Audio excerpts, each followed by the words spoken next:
ભારતની લોકશાહી અને અખંડિતતા જેની આભારી છે એવા રાજપૂત સમાજે જ્યારે લોકશાહી સ્વીકારી સહજ રીતે, ત્યારે અમારો એક ઉજળો ઇતિહાસ અમે સુપ્રત કરેલો કે આ અમારો ઇતિહાસ છે, અમારા રાણીઓએ જોહર કરેલા, અમારા વડવાઓ શું લડેલા, જેના પાળિયાઓ પણ છે. આ સાથે અમે લોકશાહી સ્વીકારેલી.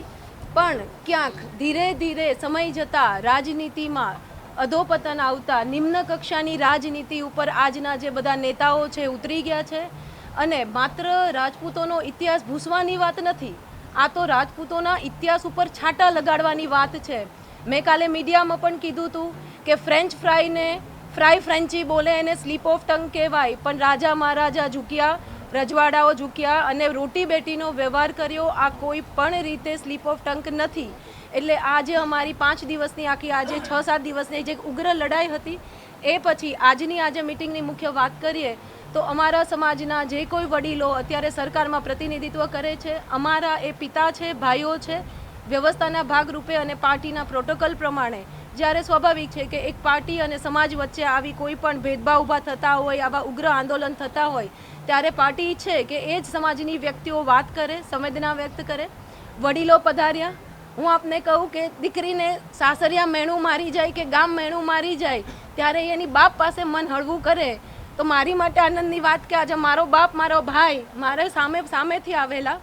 એટલે અમે આજે એમને અમારી બધી જ રજૂઆત કરેલી છે. ભાઈઓએ જે કંઈ આગળ રજૂઆત કરી, હું ખાલી બહેનોની વાત કરું કે અમે અમારી અસ્મિતાની વાત કરેલી છે કે આજ સુધી અમે બહાર આવવા માગતા નથી જાહેર જીવનમાં, અને આજે પણ આ મુહિમમાં અમે આ લેવલ સુધી આવ્યા છીએ. છતાં પણ અમે અમારી મર્યાદા સંકલન સમિતિ સાથે જોડાયેલી દરેક સંસ્થાની બહેનો, આપ કદાચ જોયો છે આજે બહેનોની સંખ્યા અહીં મુખ્ય મિટિંગમાં છે. બાકી અમે એવું માનીએ છીએ કે જ્યાં ભાઈઓ લડી લે ત્યાં અમારી જરૂરિયાત નથી હોતી, અને છતાં પણ અમે આવ્યા છીએ. તો અમે એમને પણ રજૂઆત કરી છે કે આપ સ્વાભાવિક પાર્ટીના ઓલા પ્રમાણે અમારી પાસે આવ્યા છો, તો હવે આપ સમાજની વ્યક્તિ તરીકે ત્યાં જાઓ, અમારા પિતા તરીકે, ભાઈ તરીકે, અને આ પાર્ટીને સમજાવો કે આમાં કોઈ પણ રીતે સ્વાભિમાનનો સવાલ છે.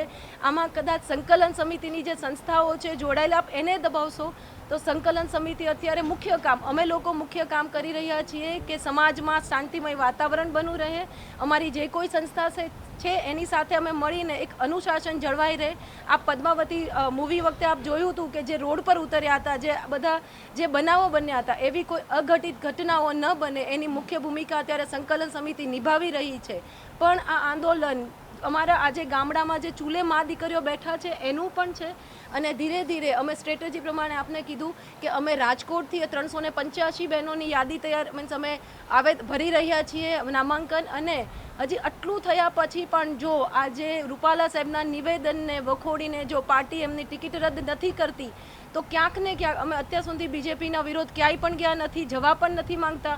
પણ જો રૂપાલા સાહેબની ટિકિટ ઉપર મોવડી મંડળ જો એમની રદ નથી કરતી, તો અહીંથી રાજપૂત સમાજ એવું પણ માની લેશે, માત્ર ગુજરાતનો રાજપૂત સમાજ નહીં, પૂરો ભારત વર્ષનો રાજપૂત સમાજ એવું માની લેશે કે રૂપાલા સાહેબનું જે નિવેદન છે એને બીજેપી પણ સમર્થન આપે છે. તો આખા ભારત વર્ષના રાજપૂતો હવે આ મેદાને આવશે. અમારી સાથે બધા સંપર્કમાં છે, પણ અમે બધાને કીધું છે કે શાંતિ રાખો. એટલે આનો ક્યાંક ને પડઘો, મોટો પડઘો હવે ઉપર સુધી ન પહોંચે, દિલ્હી સુધી ન પહોંચે. દરેક રાજ્યોમાં આનું ગુજરાતની તો વાત ભૂલી જાઓ, 26 સીટની વાત ભૂલી જાઓ, આખા ભારત વર્ષના રાજપૂતો હવે જાગે અને પોતાના ઓલા પર ન આવે. કારણ કે અમે રજવાડા આપી દીધા તો આપી દીધા. અત્યાર સુધીની ટિકિટની વાત હોય કે કોઈ પણ જગ્યાએ અમારું રાજકીય અસ્તિત્વ ધીમું મીન્સ આછું થતું જાય છે, એનો પણ અમે ક્યારે આવો વિરોધ નથી કર્યો. પણ હવે તો આ અમારી અસ્મિતા પર સવાલ છે અને મા દીકરીઓ પર સવાલ છે. હું આપના માધ્યમથી એ પણ કહેવા માંગુ કે આપણે થોડા સમય પહેલાં એવું કહેવામાં આવતું કે આટલા વર્ષો પછી રામ રાજ્ય આવ્યું, આટલા વર્ષો હતું નહીં એવું કહેવું હતું.